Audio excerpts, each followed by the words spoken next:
They say old radios can pick up strange things, ghost frequencies, echoes of the past. I thought it was all just stories until last week. Now, I can't even look at a radio without my blood running cold. And I have to warn you about the signal from a town called Havenwood. My name is Jake, and I collect vintage electronics.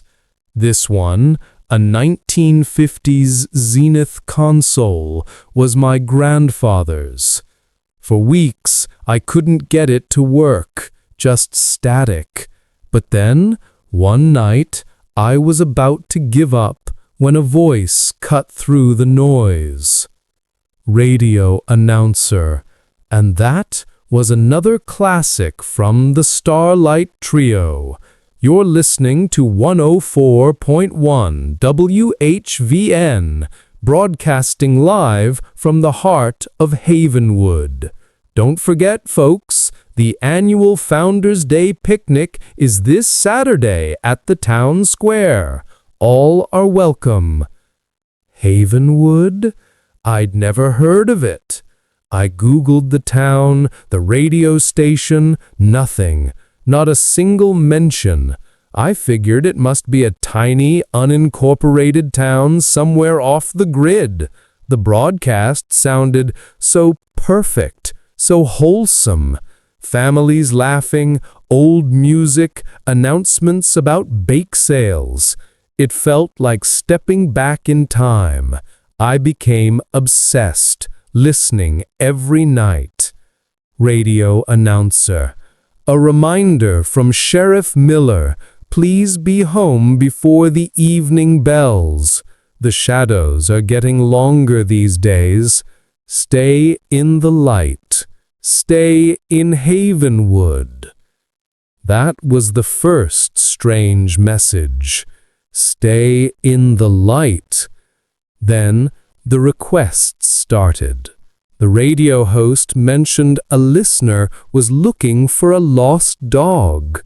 The next day, he announced the dog had been found, but it wasn't right anymore. Radio announcer. Little Timmy is asking for his parents.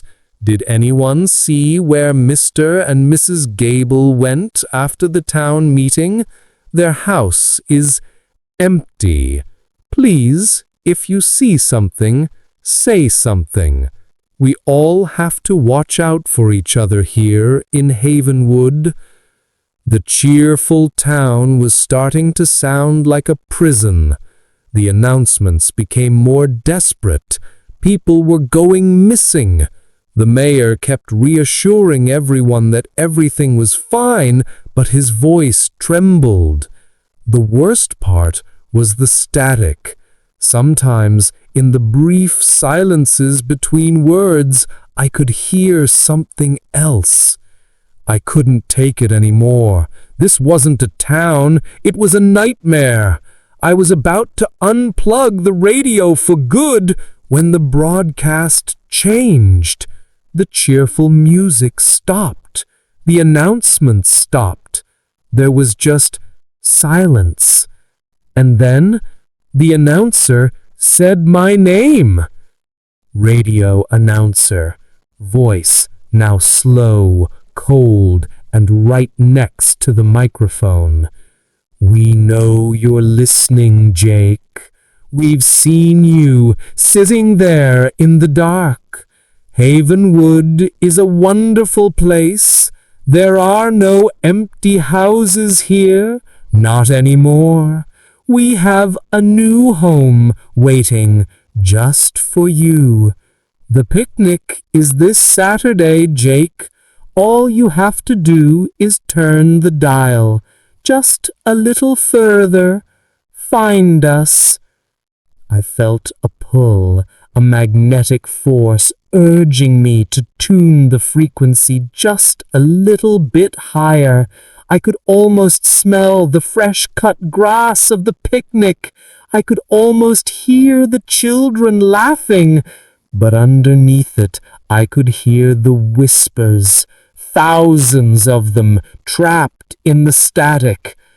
I threw that radio in the closet and haven't touched it since, but sometimes, late at night, I can still hear it, a faint melody coming from under the blanket. The signal is still out there. It's hunting. So, here's my question for you. If you found a signal from a perfect town that no one has ever heard of, would you keep listening or would you turn it off?